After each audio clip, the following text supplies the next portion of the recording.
எல்லாரும் எல்லாமும் பெற வேண்டும்.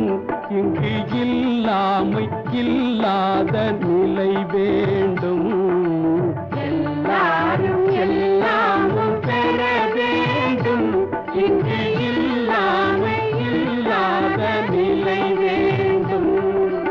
வல்லான் பொருள் குவிக்கும் தனிவுடைமை, வல்லான் பொருள் குவிக்கும் தனிவுடைமை நீங்கி வர வேண்டும் திருநாட்டில் பொது உடைமை. வல்லான் பொருள் குவிக்கும் தனிவுடைமை நீங்கி வர வேண்டும் திருநாட்டில் பொது உடைமை. எல்லாரும் எல்லாமும் பெற வேண்டும். இங்கு